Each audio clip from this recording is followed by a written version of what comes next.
Productions.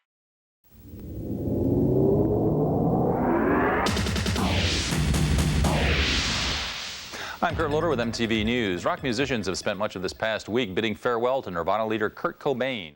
Hey guys, today we're going back to 1994 with a good old clip from MTV. Now, in this clip, you're going to hear from Henry Rollins and Pantera members Phil Anselmo and Vinnie Paul. And the guys are talking about Kurt Cobain. Now, these interviews were taken just a matter of days after Kurt had died. So this is very raw footage and very raw thoughts and opinions from these guys. So we start off with Henry Rollins. Now, he was a former singer for the band Black Flag. He also had his own band called the Rollins Band, of course, for many years. Well-known musician, actor, and so forth.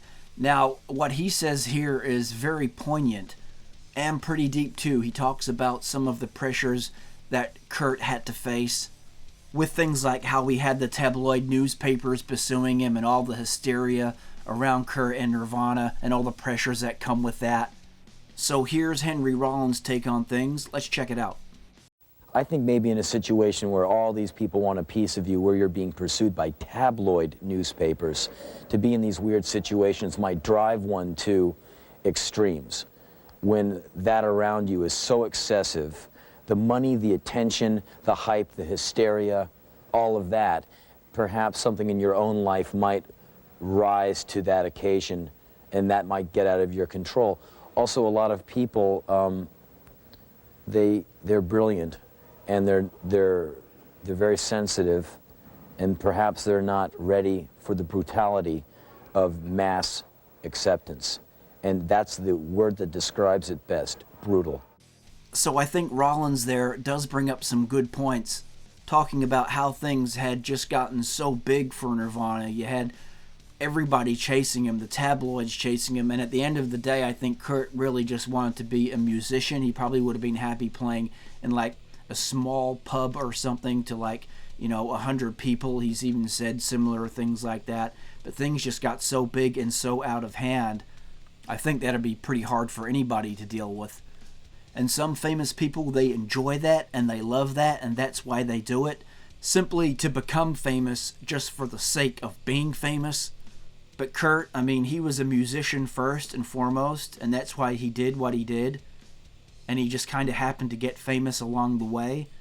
And at the end of the day, what he was a very talented musician, very talented artist. And I think really, as we all know, that is really what he wanted to do. That was his love and his passion. And then all of a sudden going from pretty much nothing to like the very next week being one of the most famous people in the world. I mean, that's got to be hard for anybody to handle, right? So I think Henry Rollins brought up some pretty relevant points there.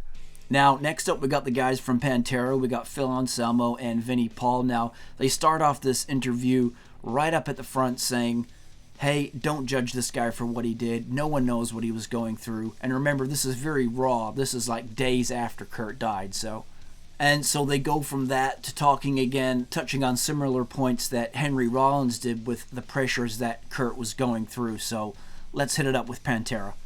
What he did should not be judged by anyone on the planet. Yeah, nobody knows what he went through. Yeah, what his life was you all always about. hear people say, it's only been 3 days now, 4 days now, and everybody's going, what a selfish guy, he left behind a wife and kid.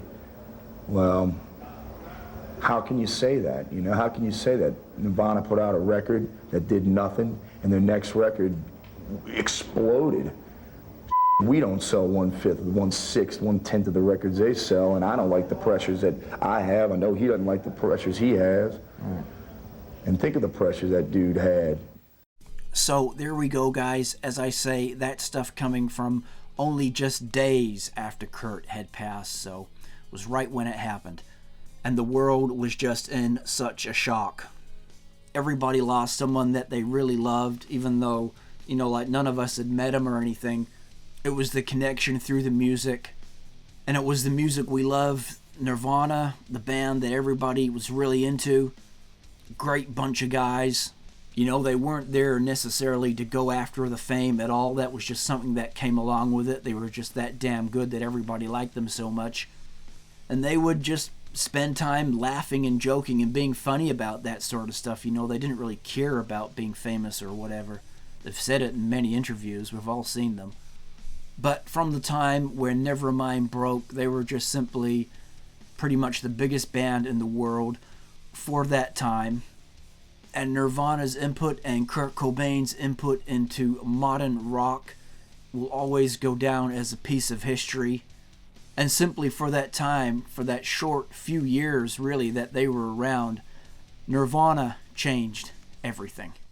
Isn't this the most interesting thing about your position in life, that you get people you don't even know coming up to you, asking you to say, whenever I'm in town, I always listen to such and such radio station, or I always watch such and such TV show, and you've never in fact seen it before in your life?